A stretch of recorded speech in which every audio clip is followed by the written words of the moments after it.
There being none, the ayes are 90, the nays are 10. The motion to the table, the motion to commit is agreed to. Mr. President. Senator from Louisiana. I ask unanimous consent that the Senate proceed to a period of morning business with senators permitted to speak up to 10 minutes each. Without objection.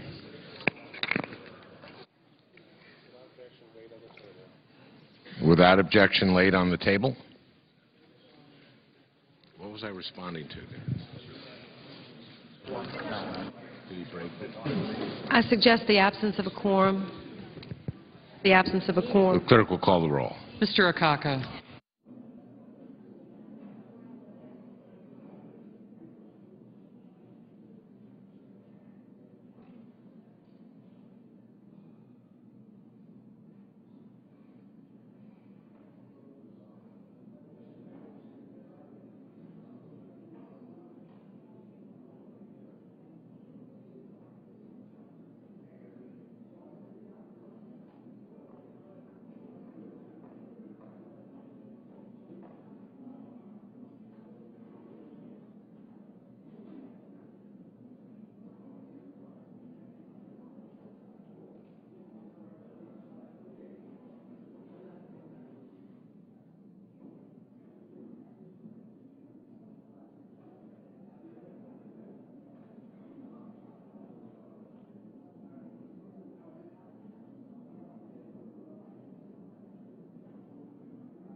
Mr. President. The leader, Republican leader, sorry. Mr. President, are we in a quorum call? We are. I ask consent that the quorum call be dispensed with.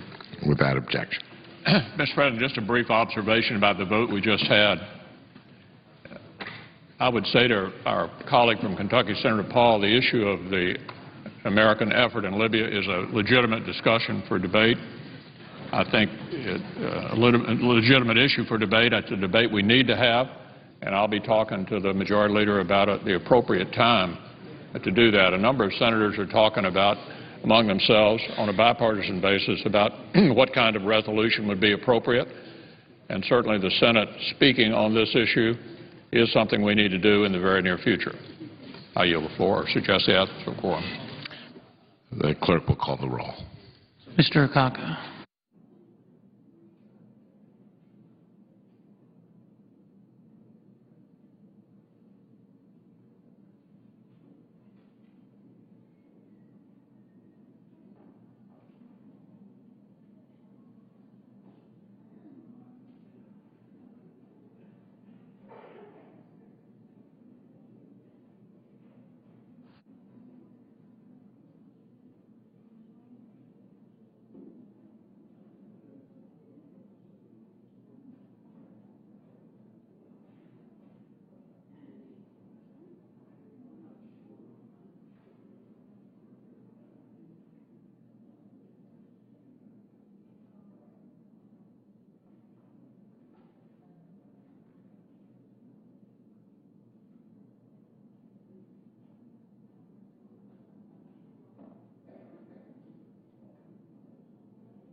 House Speaker John Boehner and Senate Majority Leader Harry Reid are meeting on Capitol Hill this afternoon in about 30 minutes at 4 Eastern Time about funding the federal government for the rest of this budget year through September 30th.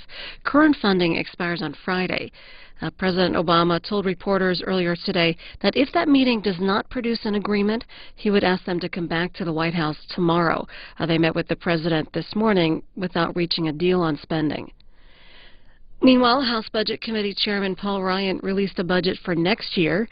Congressional Quarterly writing that House Republicans unveiled an ambitious fiscal 2012 budget resolution that calls for spending cuts of about $6 trillion over the next decade and a reduction in the top income tax rate for individuals and corporations to 25%.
Senator from Iowa. Mr. President, I ask that further proceedings under the quorum call be dispensed with.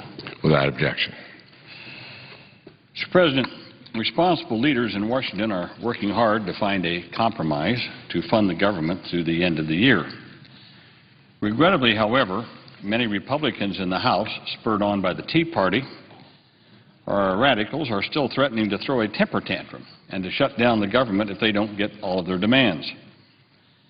This morning's Washington Post reports that Speaker John Boehner received an ovation from the Republican caucus when he told them that he had directed the House Administration Committee to prepare for a shutdown. As Congressman Mike Pence, former head of the Republican Policy Committee, shouted to a Tea Party rally last week, "Shut it down." So it seems that what we're confronting here is a kind of a monolithic House driven by the Tea Party vigilantes, as I refer to them, to brook no compromise. They want it all their way, or they're going to shut the government down. Well, Mr. President, Republicans are seizing on the budget crisis as a pretext for ramming through their long-standing ideological wish list. In Iowa and Wisconsin, Ohio, elsewhere, Republicans are using the budget crisis as the pretext for an assault on public sector unions and their hard-working teachers, firefighters, prison guards, and others. Here on Capitol Hill, Republicans are using this crisis to try to defund health care reform, to gut Medicare and Medicaid and Social Security, and, yes, to cut tax rates even more deeply for the wealthiest in our society. This Tea Party budget is an unprecedented assault on middle-class and working Americans.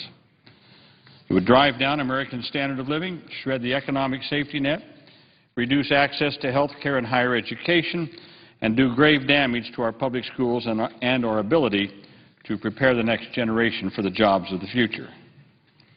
And let's be clear, this is not about reducing budget deficits. Republican governors and Republicans in Congress are demanding budget cuts for the middle class. At the same time, they continue to push for tax cuts for large corporations and the wealthy. So call it what it is. Republicans are waging a class warfare in America. Republican governors have the gall to attack teachers and firefighters, police officers, other public employees. And in the words of Indiana Governor Mitch Daniels, he called them, quote, the privileged elite, end quote. Now think about that. Our teachers, our firefighters, prison guards, others who are public union members are the privileged elite in our society, according to Governor Daniels. And why are they the privileged elite? Well, I guess because they actually have pensions. They actually have access to decent health care. And they're making decent wages with decent working conditions. That's the privileged elite. I guess now that the middle class are people who are working for minimum wage at McDonald's with no health care, no pensions, no retirement, not enough to support their families. I guess that's the new middle class in America. But the privileged elite are those that have pensions, access to health care, decent wages. This is the worst kind of demagoguery against loyal and hardworking public servants, our friends and our neighbors. We shouldn't be dragging people down because they have a middle-class life.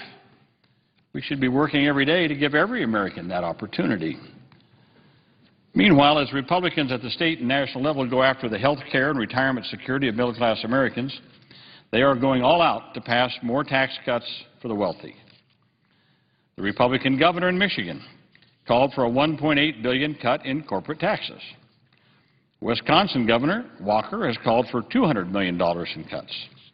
Here in Congress, just a few months ago, in December, Republicans demanded and got hundreds of billions of dollars in new tax cuts, largely again for the wealthy. And now House Republicans, the Tea Party-driven House Republicans, are demanding that we reduce the top tax rate for high earners. Get this? We reduce the top tax rate for high earners from 35% down to 25%, preserving every penny of the tax breaks given to the wealthy back in 2001. All of these tax cut proposals will make deficits far worse. So again, this whole battle that we're talking about is not about deficits. Indeed, the tax cuts congressional Republicans secured in December will add, according to CBO, $354 billion to the deficit just this year, and even more next year. Early this year, House Republicans voted to repeal the health reform law, which would add $210 billion to the deficit over the next decade and over $1 trillion in the decade to follow. Now, again, that's the savings that CBO said would come about because of the health reform bill that we passed. And yet these same Republican politicians in the House and around the country are claiming to be worried about the deficit. Well, I think this demagoguery is not fooling anyone any longer. It's not about deficit reduction. It's about ideology. Republicans are taking a meat axe to programs for the middle class, everything from cancer research to Pell Grants to health care.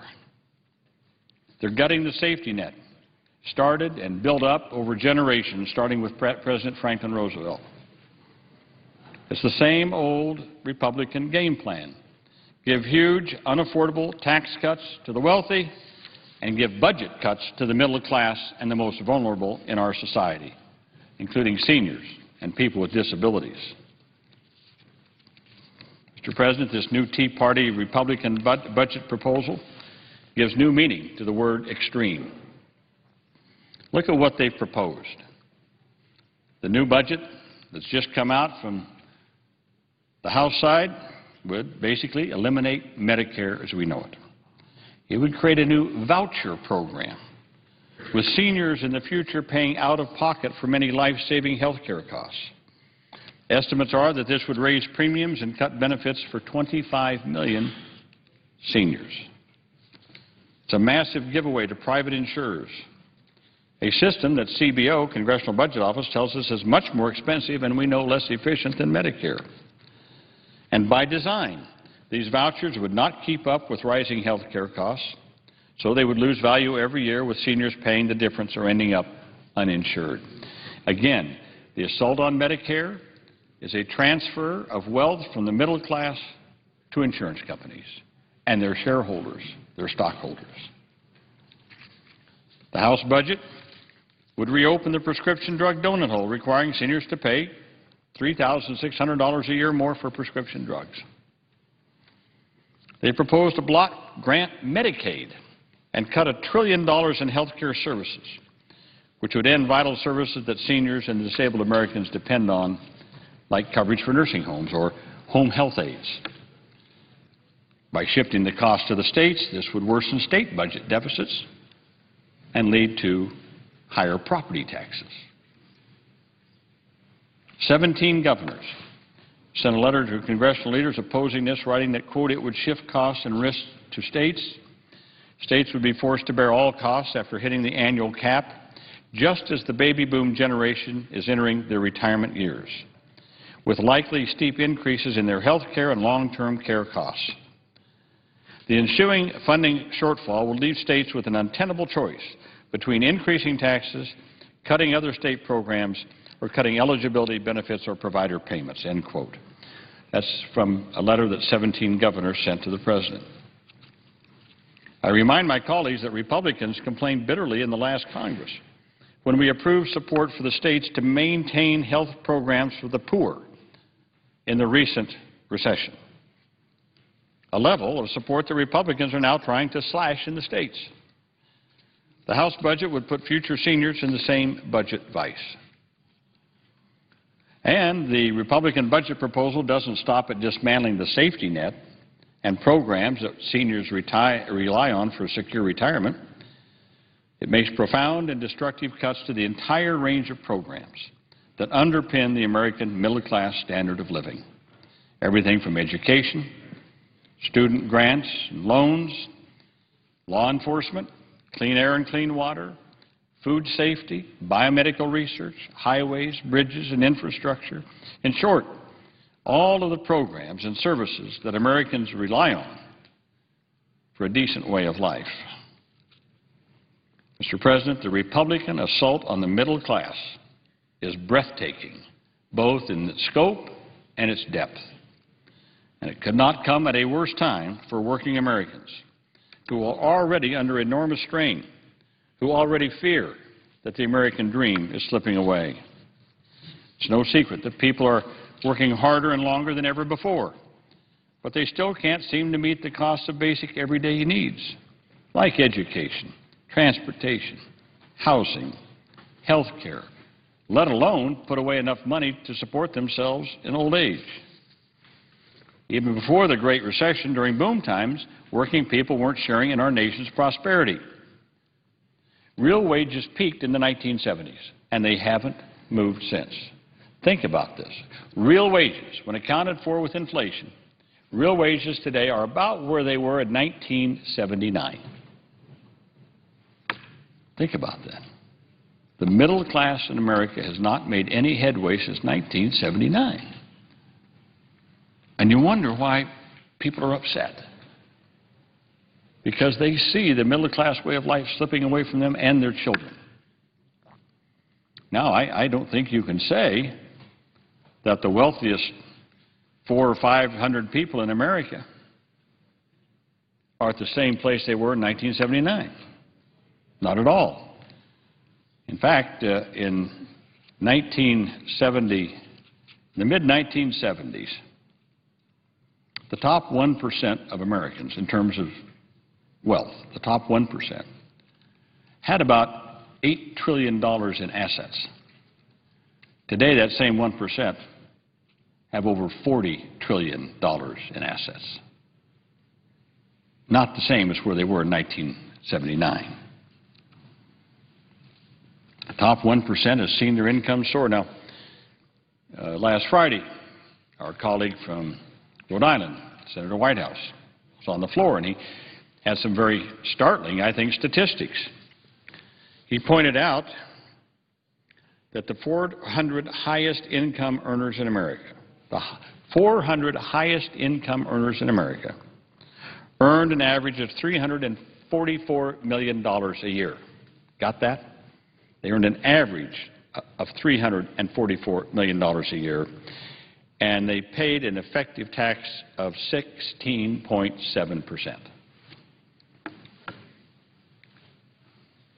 The average person working around here, the police you see down here that guard the Capitol, the janitors who clean the Capitol, the food service workers, and others around here, you know what they're paying?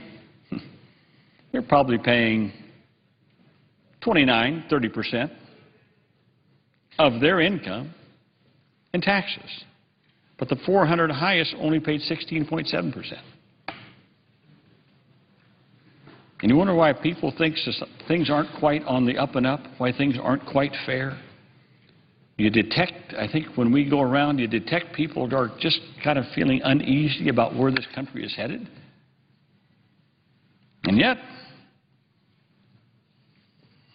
people are profoundly anxious about the future, but look what the House Republicans are doing. They're going to make it worse on the middle class.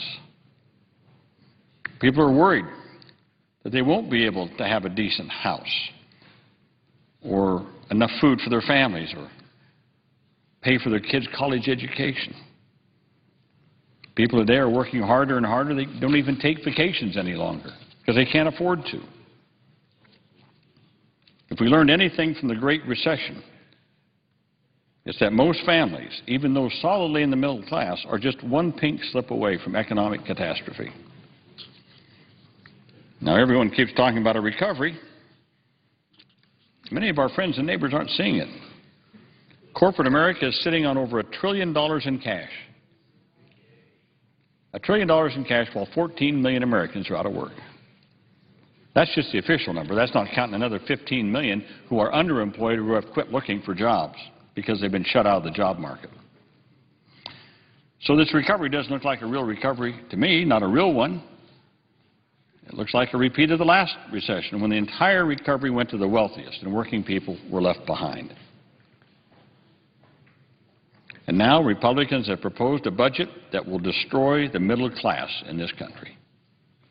That's what the Republican budget is about. Many Republicans apparently believe that as public sector workers and others lose their jobs, it'll actually be somehow good for the economy. 2 weeks ago, the Republican staff on the Joint Economic Committee released a report arguing that widespread layoffs would actually increase jobs. How about that for funny reasoning?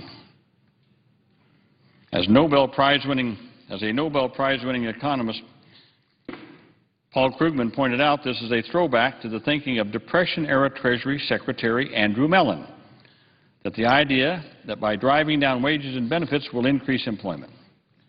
As Krugman points out, this is now, quote, the official doctrine of the GOP. If we just drive down wages and benefits, we will somehow actually increase employment. Well, I suppose you could.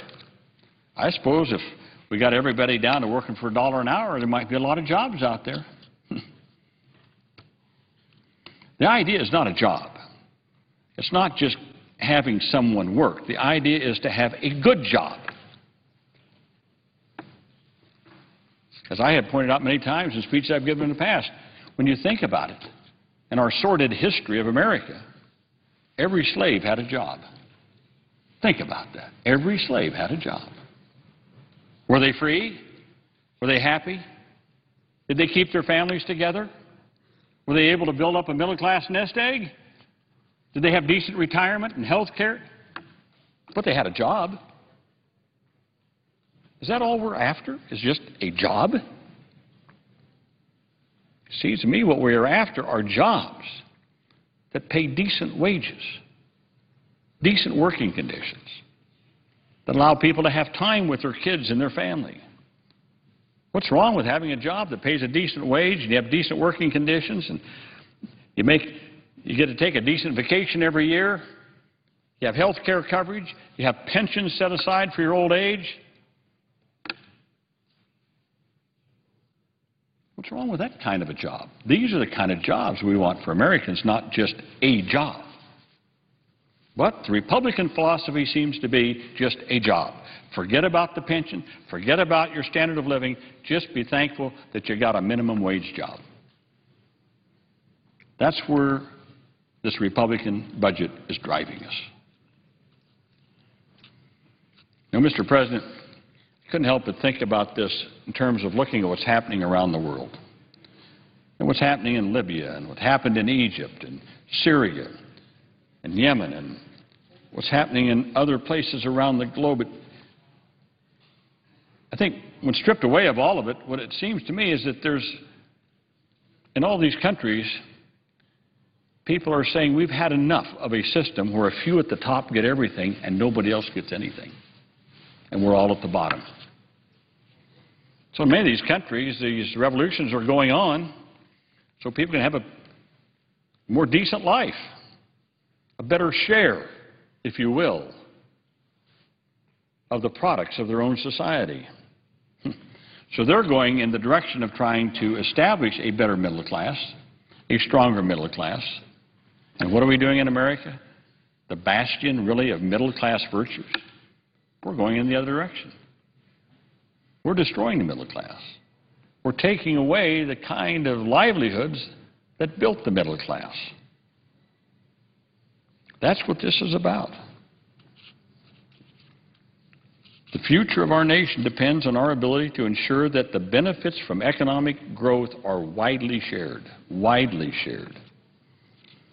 That means putting policies in place that build a strong and vibrant middle class with good jobs, fair wages, good benefits. That's the America that I want to see. One where people who work hard, play by the rules, can have a decent life.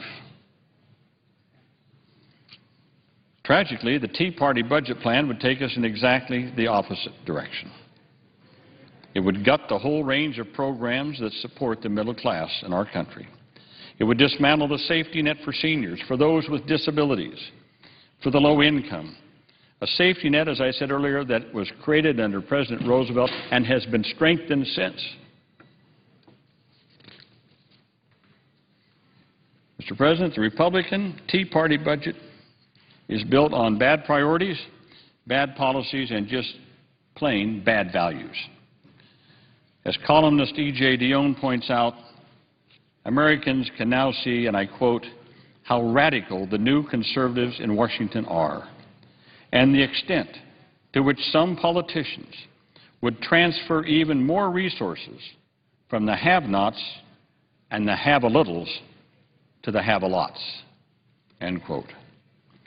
Mr. President, I do not believe the American people will stand for this unwise, unbalanced, unfair assault on their economic security and their way of life. We must stand strong and oppose these grossly misguided proposals in every way that we possibly can. This is a battle that's joined, and we cannot be faint of heart nor weak of spirit. We must stand strong for middle-class values and what allowed America to become a strong middle-class nation. I believe the American people are definitely on our side in this battle. Mr. President, I yield the floor, and I note the absence of quorum. Clerk will call the roll. Mr. Akaka.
Senator from California. I ask that the quorum call be dispensed with. Without objection. Madam President, what is the order? The Senate is in morning business. Is there any time limit on senators? 10 minutes. Okay, I would ask that I be given additional 10 minutes. Without objection. Thank you, Madam President. I come to the floor to talk about the possibility of a government shutdown and to say that such an alternative will be very hurtful for the people of this country. I was here when the government was shut down before by another Republican speaker, and I can tell you that my small business people, for example, who count on tourism around Yosemite National Park, still remember the sting of losing over $200 million because people had to cancel their trips. And that's one example. I know that Superfund site cleanups were halted in their tracks. We had issues at the border. We had a whole series of problems. And it seems to me it is a reckless way to go. But it also seems to me that the House Republicans want us to have a government shutdown. Why would I say that? I say that because Republicans gave the Speaker of the House an ovation when he informed them to begin preparing for a possible shutdown. An ovation. I would hope we would reserve our ovations for our leaders when they tell us that because of our work in funding the National Institutes of Health, we now have a cure for cancer. I'd like to have an ovation about that. I'd like to have an ovation for our firefighters and our first responders who are brave every single day of the year. I'd like to have an ovation for them. I don't think having an ovation because we might have a government shutdown is appropriate. But you know what? It was an honest response. That's what they want. And you have to ask yourselves, you know, why? Why do they want this? Because they want to cut $100 billion from the president's budget when Democrats have already agreed to go and meet them with $73 billion in cuts? Madam President, there are three parties to these negotiations. The President, who is a Democrat, the Senate, which is Democratic, and the House, which is Republican. Since when does 1/3 represent a majority? Since when is 1/3 allowed to say my way or the highway? Well, apparently that's what they're doing. They put before the House H.R. 1 that has all these cuts, but not just cuts, political vendettas attached to them, like zeroing out the funds for Planned Parenthood. Nothing to do with abortion funding, because you can't use federal funds for that. The other work of Planned Parenthood in preventing unwanted pregnancies, the work they do to ensure people can have contraception, the work they do to make sure there isn't a spread of communicable diseases sexually transmitted, the work they do, and yes, no matter what the right wing says, to do breast cancer screenings. There was a big article in the paper. Senator Boxer is spreading a big lie that Planned Parenthood does breast cancer screenings. No, they do breast cancer screenings, and although my understanding is one of their clinics does mammograms, they definitely say to someone, if they find a suspicious lump in that breast cancer screening, make sure you get a mammogram. They will help people get the help they need. Yes, they do that. They do pap smears. They make sure that they talk about the dangerous spread of HIV/AIDS. 5 million people go to those clinics. They want to shut it down. They want to shut down Title X, the whole program, which is family planning. So on the one side, they don't want abortions, nobody does. On the other side, they turn their backs on family planning. This doesn't make sense. That's what was in H.R. 1. Also, in my state, $700 million would have been cut in Pell Grants, which meant 1 million California students who rely on these grants could no longer rely on them and therefore would have to drop out of college. That's what was in H.R. 1. That's what they want us to accept. Head Start. Everybody knows Head Start. It's a success story. And the fact is, H.R. 1 slashes it by $1.1 billion, would lay off 55,000 teachers and staff, and more than 218,000 low-income children would be cut from the program. In my state, 24,000 low-income kids would lose access to Head Start.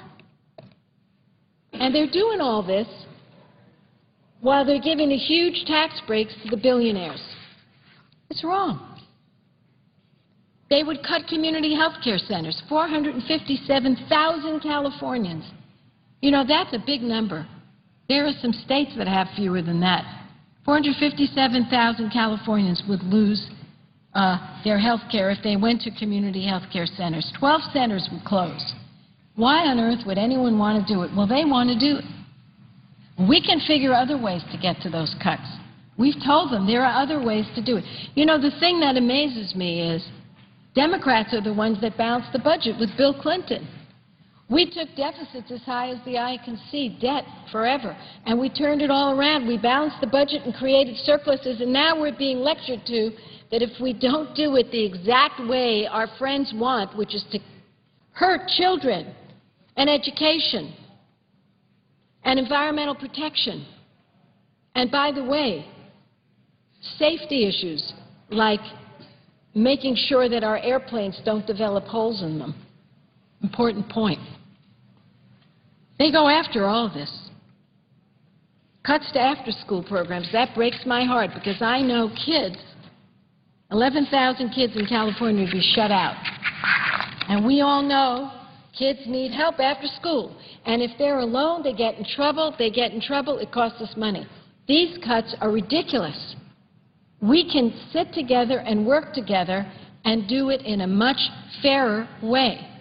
If people pay their fair share, if everybody takes a little bit of a nick, we can get there.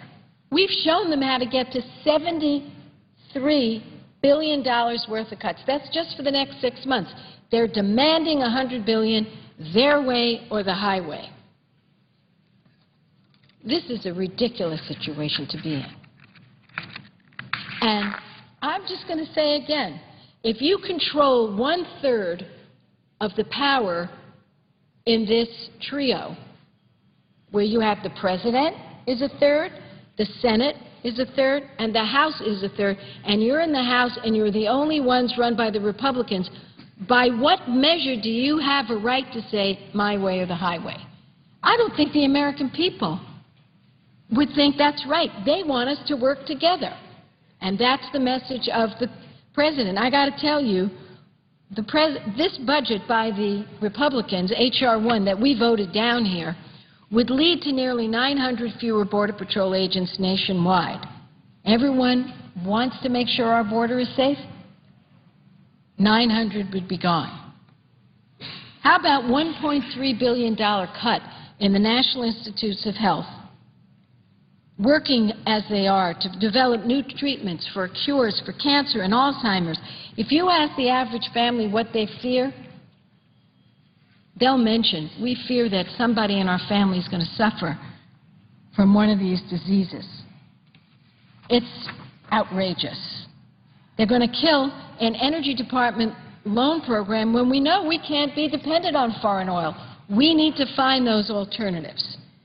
Energy research and development slashed by almost $2 billion. Transportation infrastructure slashed. Draconian cuts at the Environmental Protection Agency, and then all these riders. Riders and riders and riders. A whole bunch of them, Madam President, as I know you're aware, on the environmental protection side. Here's the irony. The Republicans want to destroy the Environmental Protection Agency, which was created by Richard Nixon, a Republican president. Former administrators of the EPA, Republicans, Ruckelhaus and Whitman, just wrote a beautiful op-ed in the Washington Post, I believe it was the Washington Post or the Times, I'm not sure which, in which they clearly say, please, this is a bipartisan matter.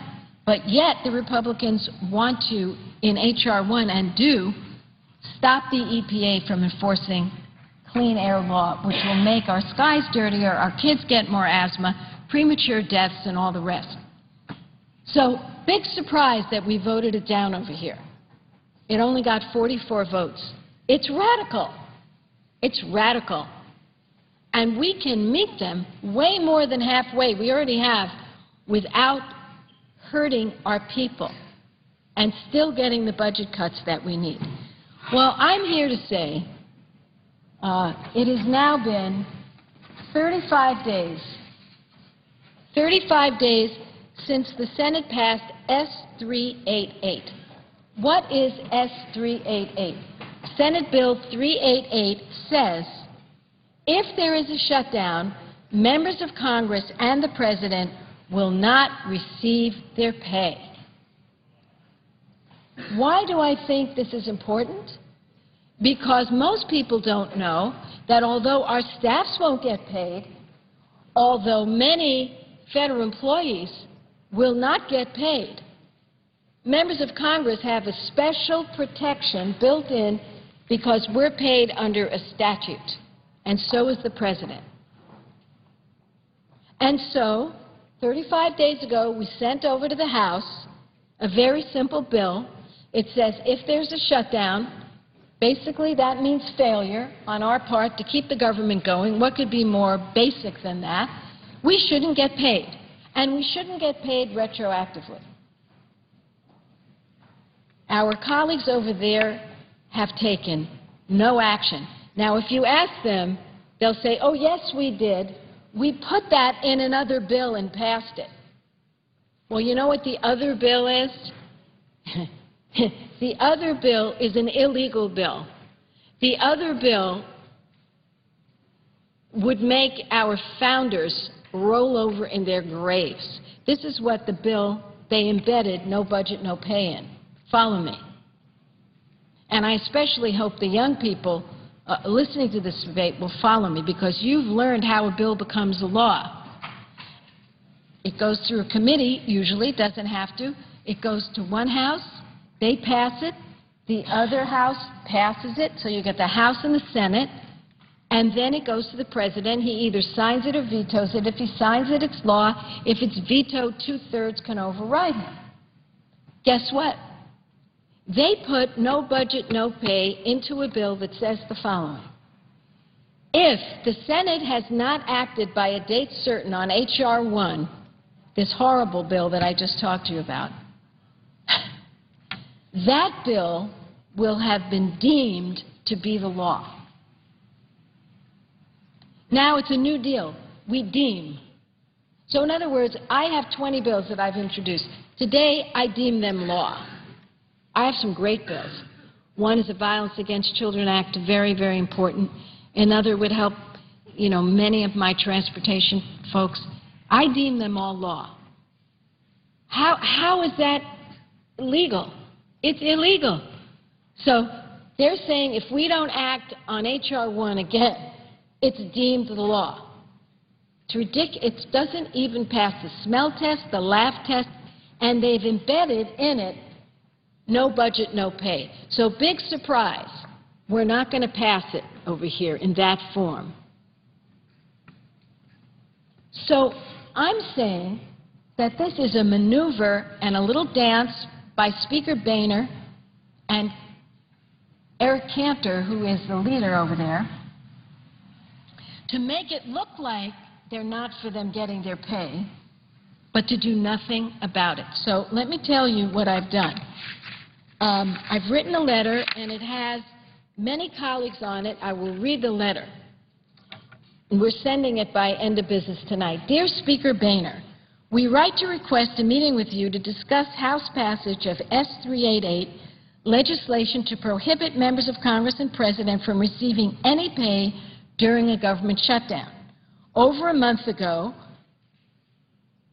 over 1 month has passed since the Senate unanimously passed our bill. Despite written requests for immediate House consideration, you have failed to schedule a vote on standalone legislation that would treat members of Congress and the President no differently from other federal employees during a shutdown. Our bill is simple. If we cannot do our work and keep the government functioning, we should not receive a paycheck. If we can't compromise and meet each other halfway, then we should not get paid. As we noted in a previous letter, while appearing on the CNN program Crossfire in 1995, Mr. Boehner offered his support for a bill identical to S-388, so it's unclear why he has not scheduled a vote on standalone legislation. Embedding no budget, no pay in a bill that has no chance of passage isn't fooling anybody.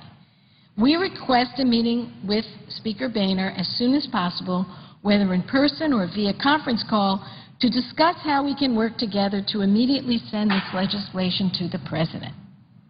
So here's a bill that passed here without a dissenting vote. So it's basically 100 to nothing.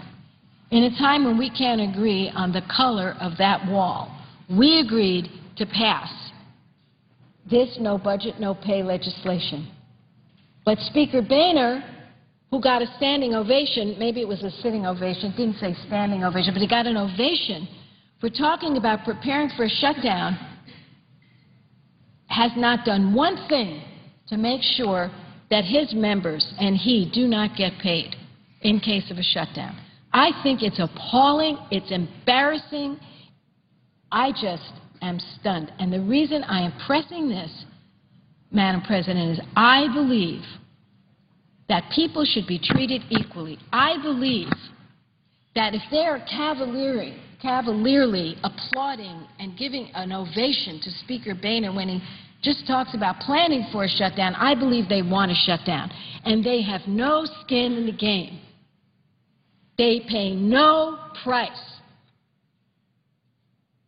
They get paid. We had one of them over there complaining that he didn't get paid enough money. He gets paid over $170,000. It wasn't enough money. Sorry, boo-hoo. There are people in this government who get paid $50,000, $60,000, $40,000, $30,000, and they're not going to get paid. Sorry. And I'm just going to keep coming to this floor. 36 days, 37, 38, 39, 40. This is just plain wrong. Now, I want to say who has signed our letter. And you can see, Madam President, it's really a good selection of the caucus from liberal to conservative. Joe Manchin, Claire McCaskill, Michael Bennet, Ben Nelson, Bob Menendez, Debbie Stabenow, Jay Rockefeller, Kay Hagan, Jeff Merkley, Ron Wyden, Mark Warner, Sherrod Brown, Tom Harkin, Chris Coons, John Tester, Sheldon Whitehouse, and Senator Mikulski and Senator Begich. Myself and Senator Casey, the first two names because it happens to be our bill. It's the Boxer-Casey bill. So in closing, I want to just spread the word from here over to the House side that we are really serious, those of us who signed this letter. We are keeping this issue in front of the American people. Because I assure you, if you walked out and asked anyone that happened to be walking down the street who was not involved here, didn't work for the federal government, you said this: in case of a shutdown, because the two sides failed to negotiate an agreement, the only people who are assured of their pay would be members of Congress and the President. What do you think? I think the average person would say, that's wrong. They should pay a price. This is a basic function of theirs, to keep this government running, to keep this country going. I could tell you, because I remember the last one, the pain and the hurt from people who wanted to get on Social Security to veterans who were trying to figure out their disability payments. Frankly, to everyone that calls your office or my office, just in really deep trouble because they're having problems with a federal agency, they need the help of a federal agency, they want to make sure to get their Medicare taken care of, their Social Security taken care of, or they're contractors who have private employees and they're fixing the road or fixing a bridge. This is just wrong. We're trying to find out exactly who would be affected. But I can tell you right now is not the time to lose, for example, inspectors who are inspecting the safety of our aircraft. I would hope that they would stay on, but we don't know. What about those who are inspecting our nuclear power plants? You know, we have 23 reactors that are the same exact reactor as the ones that, you know, have these problems in Japan. We don't want to stop those inspections. They have to move forward. We don't want to have the USGS, that's the U.S. Geological Survey, closed down in the middle of making new earthquake maps. I care about this a lot. I've got 2 nuclear power plants that are on or near earthquake faults. So I just say to my friends on the other side, I know that my message isn't pretty to you. It's not pretty to say you don't deserve to get paid in case of a shutdown, but that's my message. And I think once the American people wake up to this, that we're getting paid, but our staffs are not getting paid, I think there's going to be an outcry. And so I ask the Speaker, on behalf of all those colleagues that I read, to take up S-388 without delay. It's sitting at the desk. What does it say? Members of Congress and the President should not be paid in case of a shutdown. That's a pretty simple thing. And so I know my colleagues are on the floor, and let me guess, Senator Blumenthal and Senator Lieberman, let me guess, might you be here to discuss what happened last night? And I am going to, since my remarks were not happy, I am happy to give up the floor at this time and listen to their remarks, and I congratulate both of them on just a great victory. I yield the floor.